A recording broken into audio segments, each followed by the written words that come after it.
Luna Martinez clutched the newspaper tightly in her hands as she sat on the old wooden chair in her family's small apartment. The morning sun barely made it through the cracked window, casting dim shadows across the room where her father lay. Sleeping on the worn-out couch? His breathing was shallow, and the medical bills on the kitchen table seemed to grow taller each day. Her mother, Rosa, was stirring a pot of beans for breakfast when she noticed Luna's worried expression. "Mia, you've been looking at those job listings for hours? Maybe God will send us a miracle today." Luna sighed deeply, running her finger down the classified section. Most jobs required experience she didn't have, or offered wages that wouldn't even cover her father's medications. Then, at the bottom of the page, one advertisement caught her attention. Wanted live-in nanny for 7-year-old girl. Excellent salary, must be patient, kind, and dedicated. Serious inquiries only. Contact Montenegro Estate. The Montenegro name was familiar to everyone in the city. Gabriel Montenegro owned half the tech companies in the country and was known for his brilliant mind and mysterious personal life. Luna had seen his picture in magazines, always looking serious and untouchable in his expensive suits. The journey to another world 2 hours later, Luna found herself on 3 different buses, traveling from her neighborhood to the most exclusive area of the city. Her best dress, a simple blue one that her grandmother had sewn years ago, felt inadequate as she watched the houses grow larger and more impressive with each mile. When the final bus stopped, Luna walked for 15 minutes. Through tree-lined streets where luxury cars sat in perfectly manicured driveways, children played in front yards that were bigger than entire city blocks in her neighborhood. The Montenegro estate appeared like something from a dream. Iron gates stood 12 feet high, decorated with intricate designs that must have cost more than her family's entire yearly income. Through the bars, Luna could see a mansion that looked like a palace, complete with marble columns and fountains that sparkled in the afternoon sun. Her hands trembled as she pressed the intercom button. A woman's voice answered, crisp and professional. "Montenegro residence." "Hello, I'm Luna Martinez. I'm here about the nanny position. You're early. Mr. Montenegro appreciates punctuality. Please come in." First impressions and hidden pain, the gates opened automatically, and Luna walked up a driveway made of smooth stones that probably cost more than most people's cars. Every step made her feel smaller, but she straightened her shoulders and reminded herself of her father's medical needs and her family's faith in her, Mrs. Henderson. The housekeeper greeted her at the front door. She was a woman in her 50s, with kind eyes, but a formal manner. "Mr. Montenegro is in his office. He's conducting interviews today. You'll be the last candidate." The inside of the house was even more breathtaking than Luna had imagined. Crystal chandeliers hung from ceilings that seemed to reach toward heaven, paintings that looked like they belonged in museums, decorated walls covered in rich, dark wood. Her footsteps echoed on marble floors that reflected her image like mirrors. As they walked through corridors that seemed endless, Mrs. Henderson spoke quietly. "The position is challenging. Little Emma has been through a difficult time since her mother passed away 2 years ago. She doesn't trust easily, and several nannies have left because they couldn't handle her emotional needs." Luna's heart ached at the thought of a motherless child. She understood loss, having watched her own father battle illness and seeing how it affected their entire family. The man behind the mystery Gabriel Montenegro's office was a room that commanded respect. Floor-to-ceiling windows overlooked gardens that seemed to stretch forever. Bookshelves filled with leather-bound volumes lined the walls, and the scent of expensive coffee mixed with something distinctly masculine filled the air. He stood with his back to her, talking on a phone in a voice that was both powerful and controlled. Luna used those moments to study him from behind. He was taller than she had expected, with broad shoulders that filled out his tailored shirt perfectly. His dark hair was slightly longer than in the business magazines, giving him a more approachable look than his public image suggested. When he turned around, Luna felt her breath catch in her throat. Gabriel Montenegro was devastatingly handsome, but it was his eyes that captured her attention. They were dark brown, almost black, and held depths of pain that no amount of money could heal. "Miss Martinez," he said, his voice deep and slightly rough. "Please have a seat."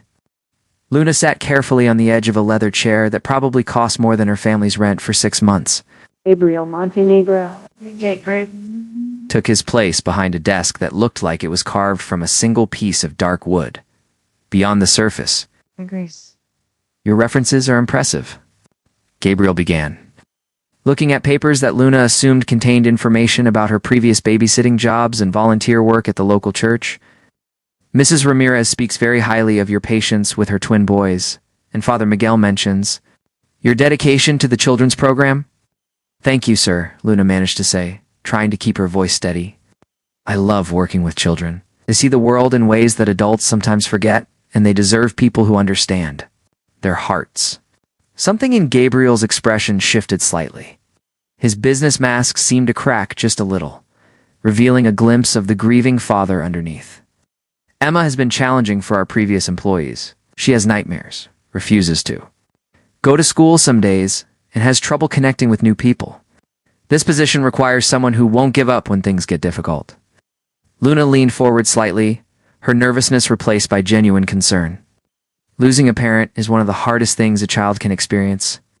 At that age, they don't understand that death is permanent, and they often blame themselves or feel abandoned by the surviving parent, even when it's not rational. Gabriel's eyes widened slightly. He'd clearly not expected such insight from someone so young. You speak as if you have experience with childhood trauma. My cousin lost her mother when she was 8, Luna explained, her voice soft but strong. I helped care for her for several months. Children who are grieving need consistency, patience, and most importantly, they need to know that the adults in their lives won't disappear just because emotions get difficult. A connection forms. The room fell silent for several moments. Gabriel Montenegro studied Luna's face as if he was seeing her for the first time. She felt exposed under his intense gaze, but also strangely understood. There was something in his eyes that spoke of shared pain and hope for healing. The position includes room and board, he finally said. Emma's schedule is demanding. She has school, piano lessons, tutoring sessions, and various social activities. The salary is 30,000 pesos monthly. Ouch. Luna's heart nearly stopped. That was 3 times more than she had ever earned, enough to pay for her father's treatments, and still help her family live comfortably.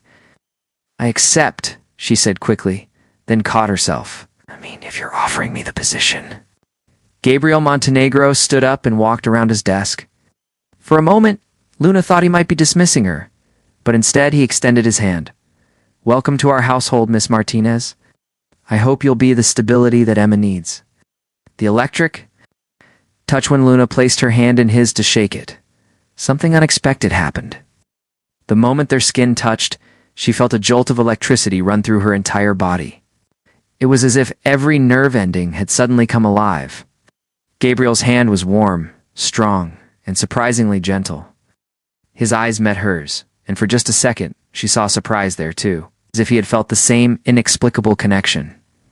The handshake lasted a moment longer than necessary. Luna's heart pounded so loudly she was certain he could hear it. When he finally released her hand, she had to resist the urge to look at her palm to see if it had somehow been changed by his touch. Mrs. Henderson will show you to your room, Gabriel said, his voice slightly rougher than before. Emma is at school until 3 o'clock. You can meet her then and begin to get acquainted. A new beginning. Luna's room was more beautiful than any place she had ever imagined living. The bed was covered in soft white linens that looked like clouds, and a window overlooked gardens where flowers bloomed in colors she had never seen outside of picture books. There was even a small sitting area with a comfortable chair and a bookshelf filled with classics. As she unpacked her few belongings, Luna tried to process everything that had happened. She had gotten the job, which meant her father could get the medical care he needed. She was going to live in luxury she had only dreamed about. But most confusing of all was the reaction she had experienced when Gabriel Montenegro touched her. Luna had never been touched by a man in a romantic way. She had always been too focused on her family's needs and too shy around boys her own age. But Gabriel Montenegro wasn't a boy. He was a man who commanded respect, who could have any woman he wanted, who lived in a world so different from hers that they might as well be from different planets.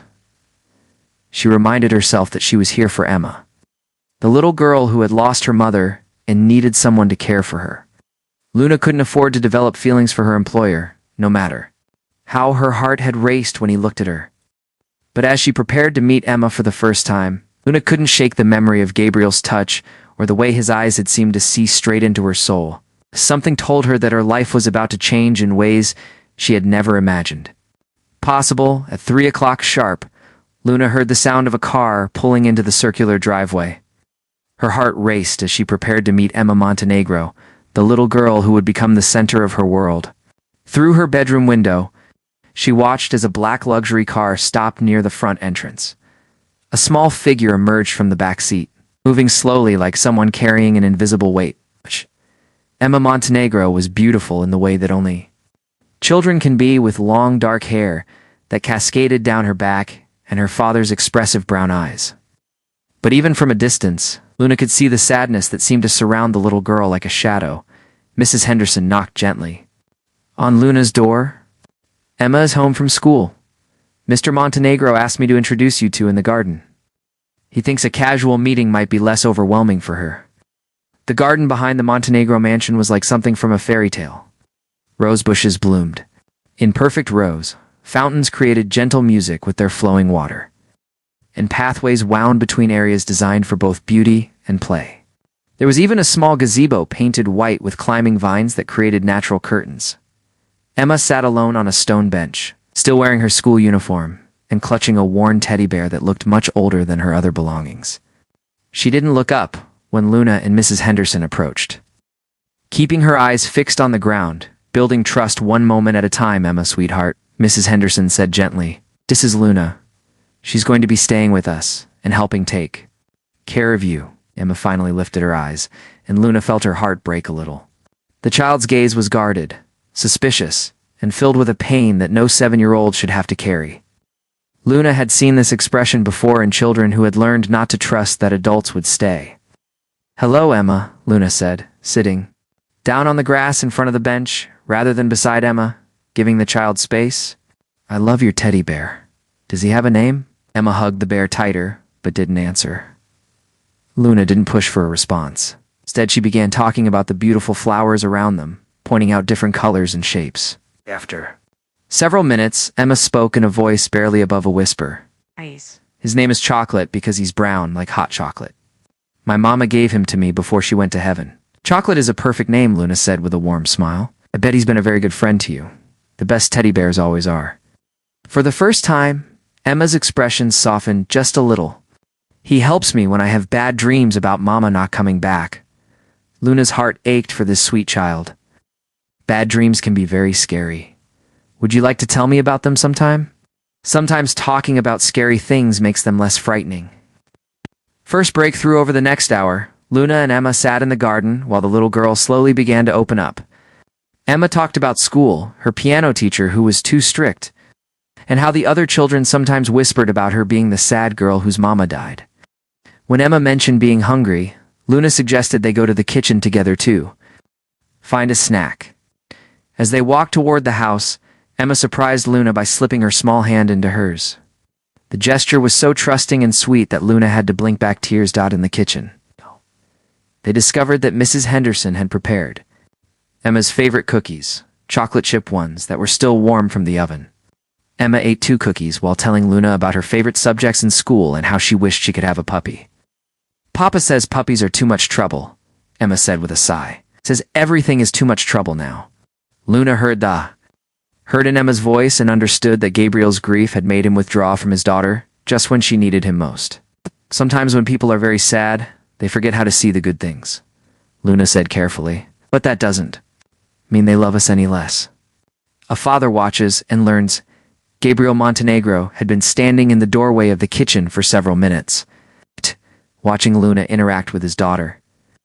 He had planned to check on how the introduction was going, but instead found himself mesmerized by the scene in front of him. Emma was laughing. Actually laughing, a sound he hadn't heard from her in months. Luna was telling a silly story about a cookie who dreamed of becoming a cake, using different voices for each character and making Emma giggle with genuine delight. When Luna looked up and saw him, her cheeks flushed pink, but she didn't stop her story. Instead, she included him with a warm smile. Emma, should we tell your papa about the cookies adventure too? Emma's laughter faded when she saw her father, her body tensing as it always did when he appeared. Gabriel felt that familiar stab of pain at his daughter's reaction to him, but this time, he also felt something else. Hope. "I'd love to hear about the cookie," he said, moving closer to the kitchen island where they sat. For once, he ignored the work emails buzzing on his phone and focused completely on his daughter. Unexpected moments of connection that evening. Luna helped Emma with her homework at the large dining table. Emma struggled with her math problems, becoming frustrated when the numbers didn't make sense. Previous nannies had insisted she work harder or had completed the work for her to avoid tears. Luna took a different approach. "Let's pretend these math problems are recipes," she suggested. "If we need to make cookies for 6 people and each person wants to cookies, how many cookies do we need to bake?" Emma's face brightened with understanding. 12 cookies, 'cause 6 times 2 equals 12. Exactly. You're so smart, Emma. Sometimes we just need to think about numbers in a way that makes sense to us. Gabriel appeared in the doorway again, drawn by the sound of his daughter's excited voice. He watched as Luna patiently worked through each problem, turning abstract concepts into stories and games that Emma could understand. His daughter was not only learning but enjoying the process. When Emma finished her homework, she surprised everyone by asking if her father wanted to see her work. Gabriel sat down at the table, examining each problem with serious attention and praising Emma's efforts. Luna watched the interaction with a warm feeling spreading through her chest. Late-night revelations that night. Emma had her first nightmare since Luna's arrival. Luna heard the crying from her room down the hall and immediately went to comfort the little girl. She found Emma sitting up in bed, tears streaming down her face, clutching chocolate tightly. She was leaving again, Emma sobbed. "In my dream, Mama was walking away, and I couldn't run fast enough to catch her." Luna sat on the edge of Emma's bed and gently stroked her hair. Dreams can feel very real and very scary, but they're not. The same as memories. Your mama's love for you is something that will never leave, even though her physical body had to go to heaven. As Luna comforted Emma, she became aware that Gabriel was standing in the doorway, unlike the previous nannies who had called for him when Emma had nightmares. Luna was handling the situation with a calmness that seemed to soothe not just Emma, but him as well. "Would you like me to tell you a story about love that never goes away?" Luna asked Emma. Emma nodded, snuggling closer to Luna's side. Gabriel found himself stepping into the room, sitting in the chair near Emma's bed. Drawn to hear Luna's story as much as his daughter was, the story that healed hearts once. "Upon a time," Luna began, "there was a little star in the sky who loved a little girl on Earth more than anything in the universe. Every night, the star would shine its brightest light down to the little girl's window to let her know she was loved." Emma listened with wide eyes as Luna continued the story about how the star had to move to a different part of the sky where the little girl couldn't see it anymore, but how its love continued to reach her through the warmth of sunny days, the beauty of flowers, and the kindness of people who cared for her. Even though the little girl couldn't see her star anymore, Luna concluded she could feel its love in her heart whenever she needed it most. And the star was always watching over her, making sure she was safe and sending her new people to love her too. Emma's breathing had become deep and regular. She was falling asleep with a peaceful expression instead of the troubled frown that usually followed her nightmares. Gabriel watched as Luna gently tucked the covers around his daughter and placed chocolate in her arms. The moment everything changed as they quietly left Emma's room. Gabriel touched Luna's arm gently, stopping her in the hallway. The house was dark except for small lights that guided their way, and the silence felt intimate and charged with unspoken feelings. "Thank you," he whispered, his voice thick with emotion. "I haven't seen her sleep peacefully in months. You have a gift with children?" Luna looked up at him, her heart racing at his closeness. In the dim light, Gabriel's face was softer than she had ever seen it. The business mask was completely gone, replaced by the vulnerable expression of a father who loved his daughter desperately, but had forgotten how to show it. "She just needs to know that people won't disappear from her life," Luna whispered back. "She's been afraid to trust, because losing her mother taught her that love can be taken away suddenly." Gabriel stepped closer, and Luna could smell his cologne mixed with something uniquely him. "And what about you?" he asked quietly. "Are you afraid to trust?" The question hung in the air between them. Luna felt as if he could see straight into her soul, seeing all her fears about their different worlds and her inexperience with love. Ow. Sometimes, she admitted honestly. Gabriel raised his hand, gently touching her cheek. His thumb traced along her skin, and Luna felt that same electric connection from their first handshake, but stronger now, more intense. "I don't want you to be afraid," he murmured. "Not of me." The first kiss before Luna could respond, Gabriel leaned down and kissed her. It was gentle at first, almost questioning, as if he was giving her the chance to pull away. But Luna had never felt anything like the warmth that spread through her entire body at his touch. Instead of pulling away, she found herself moving. Closer, her hands coming up to rest on his chest. The kiss deepened, and Luna felt as if she was discovering a part of herself she had never known existed. Gabriel's arms wrapped around her, pulling her closer. She could feel his heart beating as rapidly as her own. When they finally broke apart, both of them were breathing heavily. Gabriel rested his forehead against hers, his eyes searching. Her face in the dim hallway light. "Luna," he whispered her name like a prayer. "I know this is complicated. I know we come from different worlds, but I can't stop thinking about you. From the moment you walked into my office, something changed." Luna's heart was beating so fast, she thought it might explode.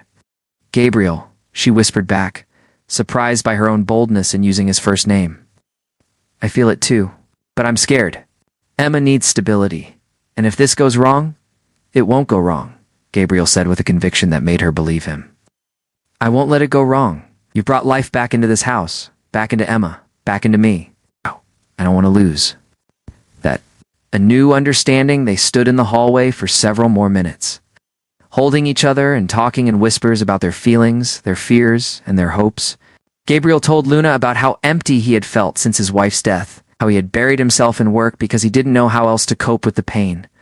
Luna shared her own fears about their different social classes, about not being educated or sophisticated enough for his world. Gabriel listened to every word, then kissed her forehead gently. "You have something that no amount of money or education can buy," he told her. "You have a heart that knows how to heal people. You've done more for Emma in one day than all my money has been able to do in 2 years." As they finally said goodnight and went to their separate rooms, both Luna and Gabriel knew that everything had changed between them. They had crossed a line from employer and employee to something much deeper and more meaningful. Luna lay in her beautiful bed, touching her lips and remembering the feeling of Gabriel's kiss. For the first time in her life, she felt truly desired and valued by a man who could have anyone he wanted. But more than that, she felt like she had found her purpose in helping this family heal. Down the hall, Emma slept peacefully through the entire night without a single nightmare. And in the master bedroom, Gabriel Montenegro fell asleep with a smile on his face for the first time since his wife's death, dreaming not of loss and loneliness, but of a beautiful young woman who had brought light back into his darkest days. The Montenegro household had found something they all thought was lost forever, the possibility of happiness and love, 3 weeks after their first kiss. Luna and Gabriel had settled into a secret romance that bloomed in stolen moments throughout. Each day, their love grew stronger with every sunrise, but they kept their relationship hidden to protect Emma and avoid household gossip. However, secrets have a way of revealing themselves, especially in a world where every action is scrutinized. First sign of trouble came when Gabriel's mother, Donna Carmen Montenegro, arrived unannounced for her monthly visit to see her granddaughter. Carmen Montenegro was everything Luna had feared she might be: elegant, intimidating, and clearly accustomed to controlling every aspect of her son's life. She arrived in a silver Bentley, wearing pearls that probably cost more than Luna's family had ever owned, and carrying herself with the confidence of someone who had never been told no. Luna was helping Emma with her piano practice when Mrs. Henderson rushed into the music room with a worried expression. "Emma, your grandmother is here.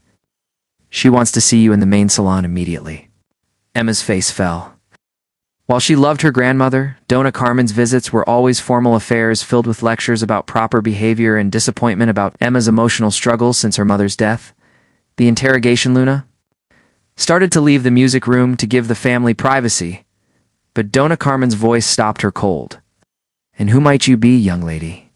Luna turned to face Gabriel's mother, trying to project confidence despite her racing heart.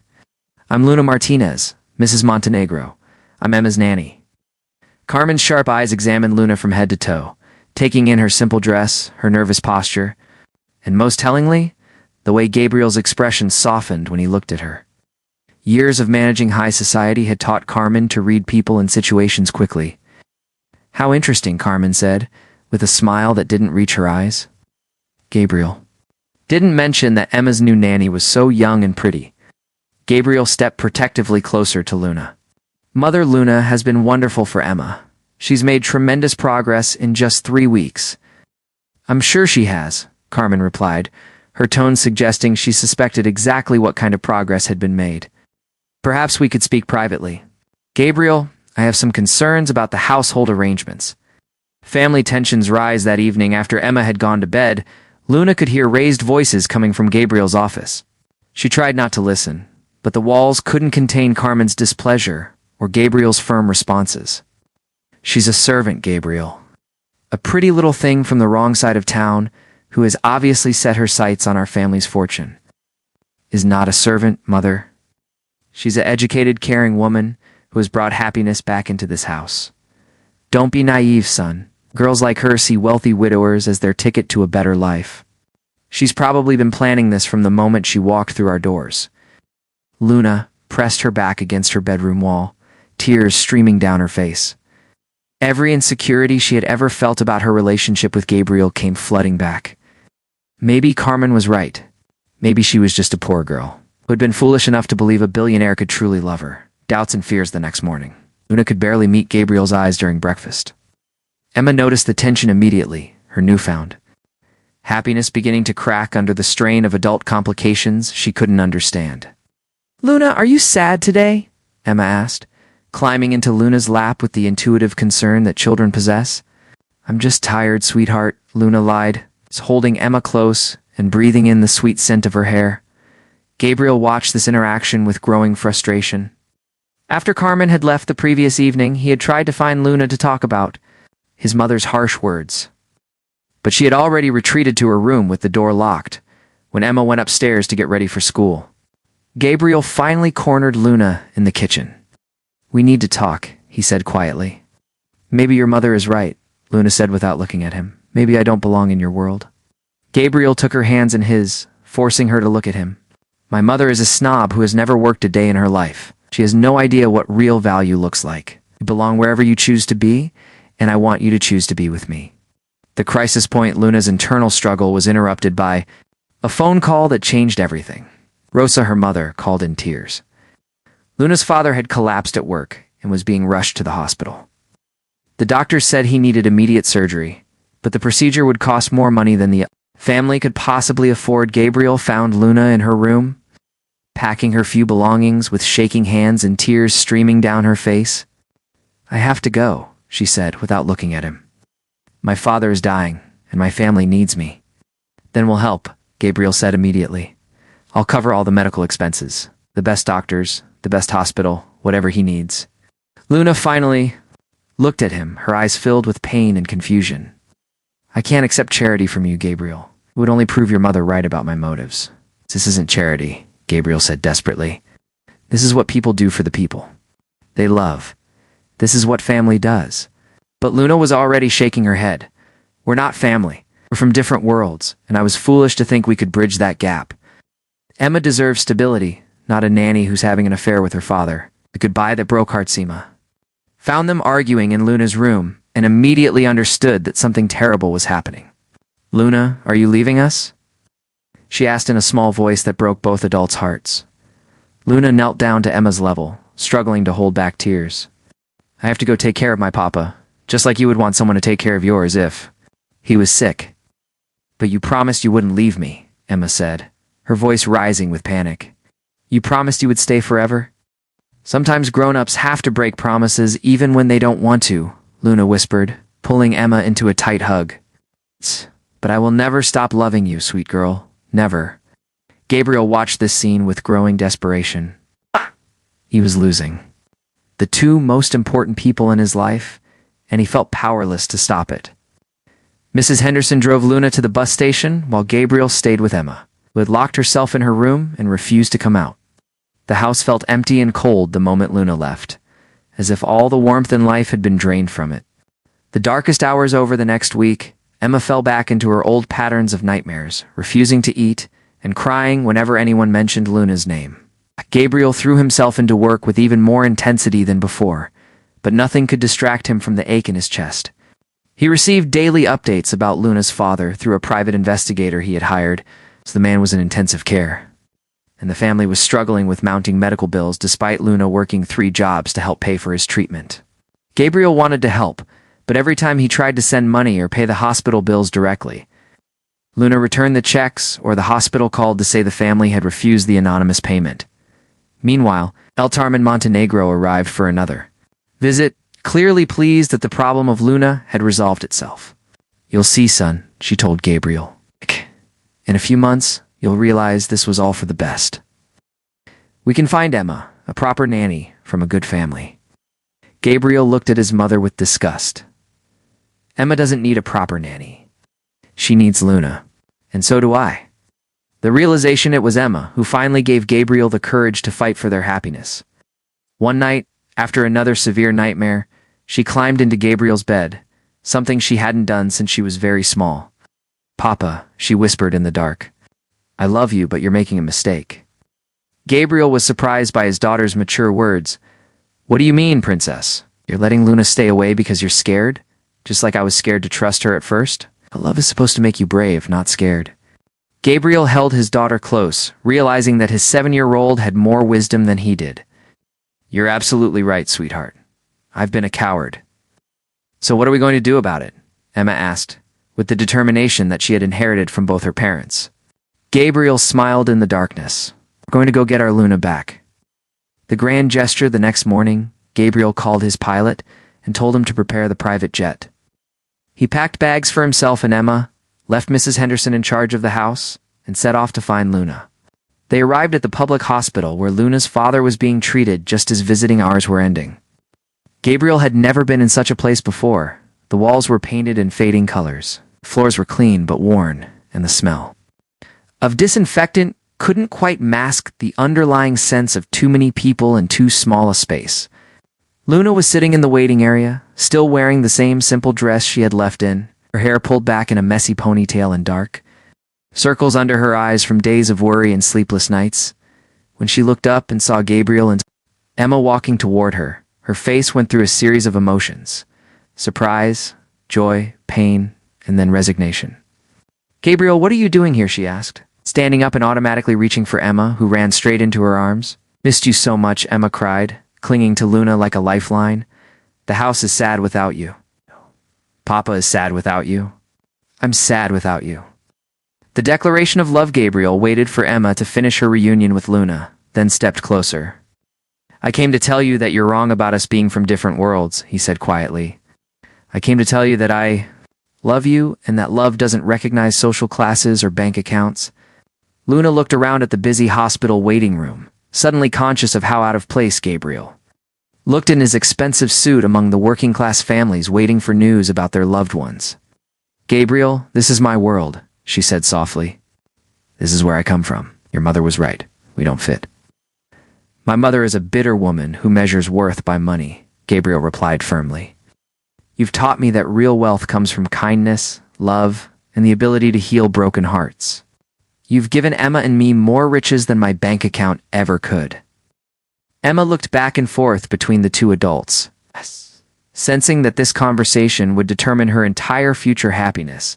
The proposal. Gabriel reached into his jacket pocket and pulled out a small velvet box that made Luna's breath catch in her throat.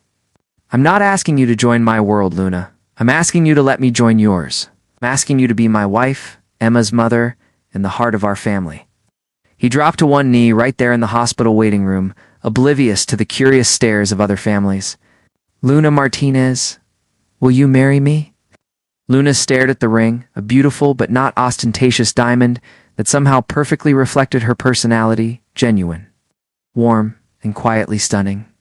"Gabriel," she whispered, her voice breaking, "Shh, your family will never accept me.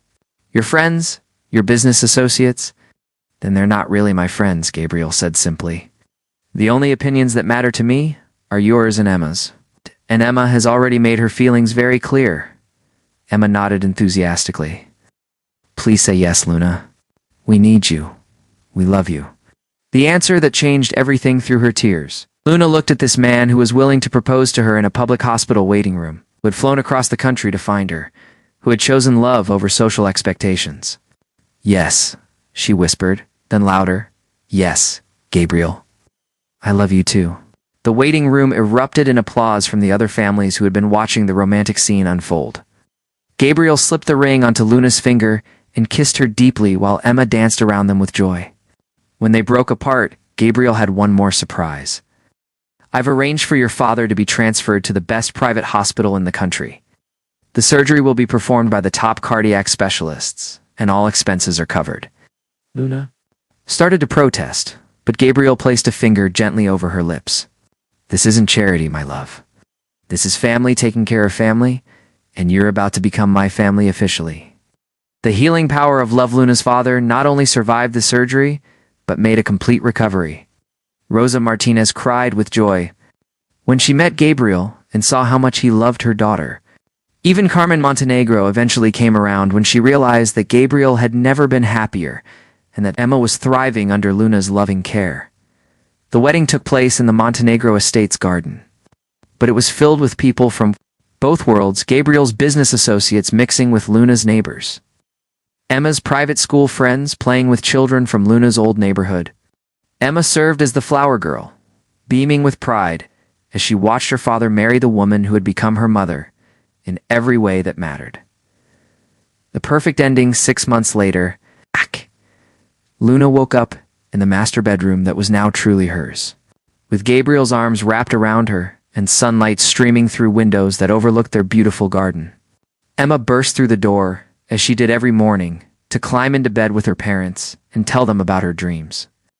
I dreamed that Mama in heaven was smiling, Emma announced, snuggling between Gabriel and Luna.